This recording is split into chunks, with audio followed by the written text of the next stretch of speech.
I never thought I would say this, but I'm sure at this point we're all in agreement. I stand with old Joe and hope that he's able to successfully defend himself against this coup that members of his own party are committing against him and stay in the race and make it all the way to November so we can go head-to-head against Donald Trump.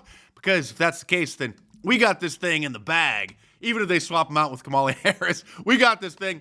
But if they swap him out for Gavin Newsom, I am going to get a little nervous because he may revitalize the party. It's still going to be in shambles. It's still going to be a complete train wreck. There's going to be a lot of disgruntled Democrats who are upset that they bypassed Kamala Harris, and they're going to look extremely weak because not only was the leader of the party unable to lead, but the second in command, whose job it is or was to step up and take command in these kind of situations, also was seen as incompetent and weak.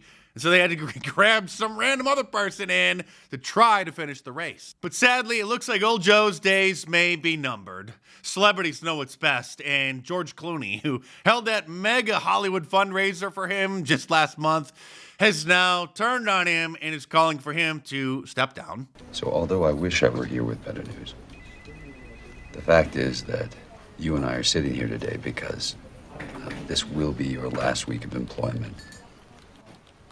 This is not an assessment of your productivity. You gotta try not to take this personally. Well, I just had a bad night.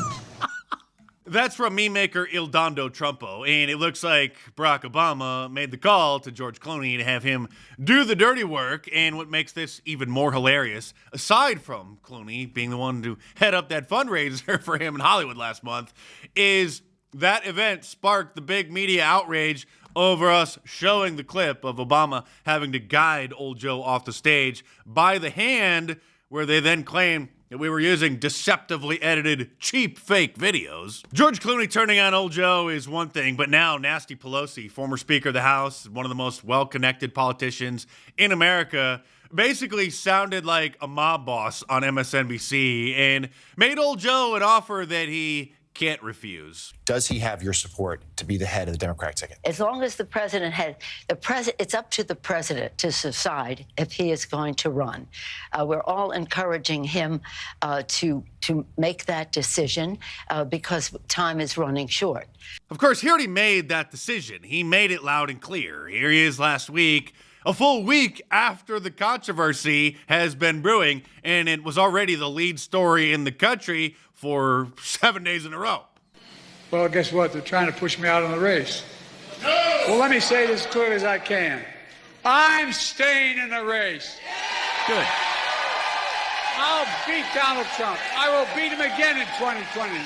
He'll beat him again in 2020. I mean, what's next? Am I going to show a compilation of clips showing the Democrats rigorously defending his mental fitness despite the obvious? Oh, wait, what's this? He has knowledge of the issues. He has strategic thinking about legislating, all in the head. I have spoken with the president. He is fully coherent. He is on top of detail. He's sharp. He's fit.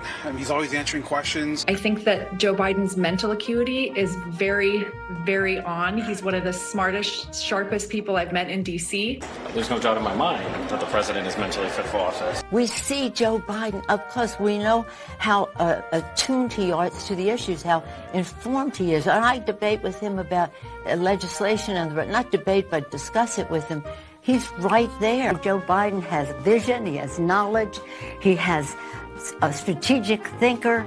This is a very sharp president. Oh, he's sharp, all right. He's as sharp as a bowling ball. And now Stephen Colbert has joined the coup. And self-sacrifice takes a particular kind of courage. And that is a courage I believe Joe Biden is capable of. I believe he's a good enough man. He is a good enough president to put the needs of the country ahead of the needs of his ego. And however painful that might be, it is possible handing leadership to a younger generation is the right thing for the greater goodest. Or good as, either one. Here's Senator Tim Kaine from Virginia, who the country hasn't heard from in 8 years since he was Hillary Clinton's VP running mate. So obviously still connected with the Clinton crime family, conveying their sentiments.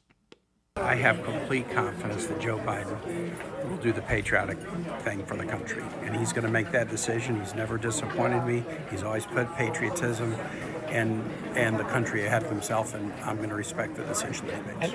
More mob talk. He's gonna respect the decision he makes, as if Joe Biden has a say, as if they haven't already decided for him, as if they haven't made him an offer he can't refuse. It turns out that it is a good thing that old Joe's most trusted and senior advisor is Hunter Biden, because at this point, only a crackhead would tell Joe to stay in the race. Well, him and other octogenarians in Congress whose brains are functioning on the same level. Here's Maxine Waters on CNN. They've seen President Biden. They've lived through his presidency. They've also seen former President Trump. They've lived through his presidency. They've heard these arguments about democracy, about the fate of the election, and yet Trump is not only winning, malfunction, but winning increasingly by a larger margin. So what is the plan among Democrats to change that trajectory? It sounds like you're talking about saying and doing all the same things, but do you believe that something needs to change? I think we need to keep working. Something needs to be changed, all right. It's Maxine Waters' wig. And Kamala Harris is no longer her usual bubbly self, because she sees the writing on the wall that she will most likely get bypassed in exchange for Gavin Newsom. But to her credit, she still is doing her job, attacking Donald Trump on the campaign trail by accusing him of the exact same things that the Democrat Party themselves are guilty of. Donald Trump has openly vowed, if reelected, he'll be a dictator on day one. That he will weaponize the Department of Justice against his political enemies, round up peaceful protesters and throw them out of our country, and even, and I quote, terminate the United States Constitution. Meanwhile, Donald Trump has a new challenge for old Joe. I'm also officially challenging Crooked Joe to an 18-hole golf match right here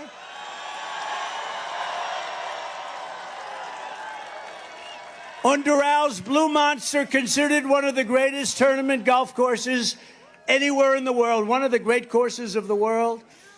It will be among the most watched sporting events in history, maybe bigger than the Ryder Cup or even the Masters. Sadly, that's not going to happen. At this point, I would be surprised if his scheduled press conference for tonight actually happens, which is supposed to be about NATO, but none of the questions are going to be about NATO. So it's going to be interesting to see, A, if it even happens, B, if it does, if he answers any questions that are deemed off topic so that he doesn't further humiliate himself. Here he is, the White House National Security Communications Advisor, John Kirby, saying that old Joe supposedly is going to show up.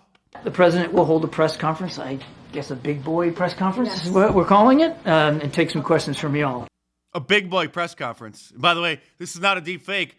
That's really what they're calling it. But at this point, not every Democrat is on board with the coup. There still are some Biden loyalists who are trying to pretend that the debate didn't happen and that Joe Biden didn't forget that he was in the debate and that he didn't forget a few days later what year it was and that he hasn't been aging like milk and rapidly mentally declining. And they're sticking by the old Democrat playbook by not admitting that anything is wrong and instead trying to deflect any questions and problems back onto Donald Trump. Do you think it's okay to have a president, though, where there's this open question about whether or not he's in cognitive decline? Do you think it was okay to have President Trump in cognitive decline for his entire 4 years? Sorry, lady, but you can no longer claim that these are just right-wing talking points because things are so bad for old Joe that even CNN is having to admit the emperor has no clothes. I'm staying in the race. I'll beat Donald Trump. I will beat him again in 2020. Your ears did not deceive you there. That's President Biden trying to assure folks concerned about his cognitive skills by saying that he's going to beat Donald Trump and win in 2020.